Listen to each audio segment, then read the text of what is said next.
Half fry अंड्याला कांदा, tomato आणि मसाल्यांची साथ मिळाली की त्याची चव अशी दुप्पट होते. नमस्कार, मी वैशाली. आज आपण आपल्या आजच्या रेसिपीमध्ये हाफ फ्राय अंडा मसाला करतोय.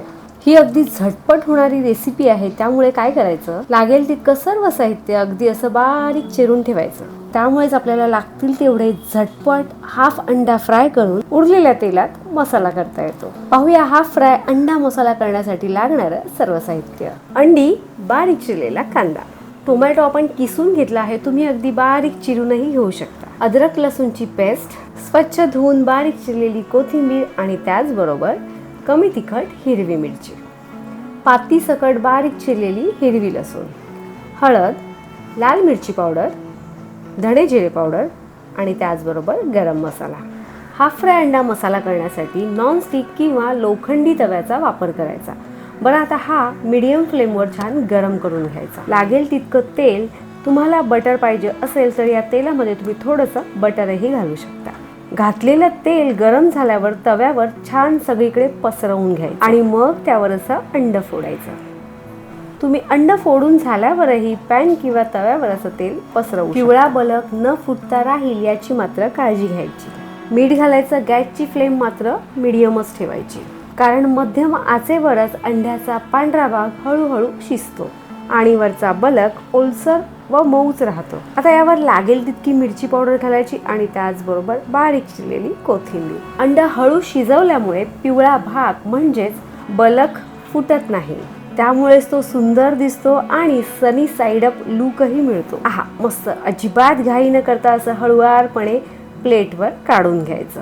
आता हाफ फ्राय अंडा करून झाल्यावर उरलेल्या तेलात पाती सकट बारीक चिरलेली हिरवी लसूण घालायची आणि त्याचबरोबर लागेल तितका कांदा. आता हे दोन्ही तेलामध्ये छान परतून घ्यायचं. ताज्या लसूणचा या मसाल्याला खूप छान फ्लेवर येतो. आता हे 1 ते 2 मिनिटं छान परतून झाल्यावर यामध्ये बारीक चिरलेली कमी तिखट हिरवी मिरची घालायची आणि ती देखील यामध्ये अगदी व्यवस्थित परतून घ्यायची. मिरचीचाही फ्लेवर याला अप्रतिम येतो. बरं, जर तुमच्याकडे हिरवा लसूण नसेल तर अशा वेळेला काय करायचं, अद्रक लसूणची पेस्ट थोडीशी जास्त घालायची आणि ती देखील तेलामध्ये छान अशी परतून घ्यायची, म्हणजेच अद्रक लसूणचा उग्रसपणा छान निघून गेला पाहिजे. आता यामध्ये हळद, लाल मिरची पावडर, धणे जिरे पावडर आणि त्याचबरोबर गरम मसाला घालायचा आणि बारीक चिरलेली कोथिंबीर.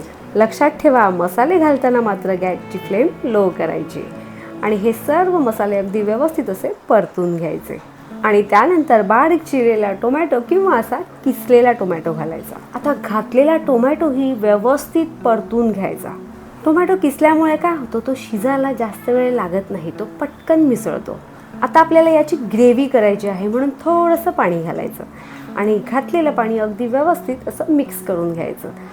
तेलात परतताना मसाले थोडेसे जळतात. थोडंसं पाणी घातल्यामुळे मसाले हळूहळू शिजतात आणि मसाल्याला सुगंधही छान येतो. चवीपुरतं मीठ घालायचं आणि तेही या मसाल्यामध्ये अगदी व्यवस्थित मिक्स करून घ्यायचं. तुम्ही जर सुरुवातीला तेलामध्ये बटर घातलं असेल तर मिठाचं प्रमाण थोडं कमी करायचं, कारण बटर थोडंसं खारटच असतं. आता कोथिंबीर घालायची आणि ती देखील व्यवस्थित मिक्स करून घ्यायची. तुम्ही कोथिंबीर नसेल तर कस्तुरी मेथीचाही वापर करू शकता.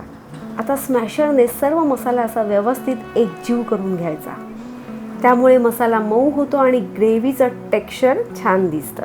आपल्या हाफ फ्राय अंड्यासाठी मसाला करून तयार आहे. तुम्ही वेगवेगळ्या प्रकारचे वेगवेगळे असे मसाल्यांची ग्रेव्ही करू शकता आणि ही डिश तुम्ही ब्रेड, पाव, चपाती किंवा भाकरीसोबतही खाऊ शकता.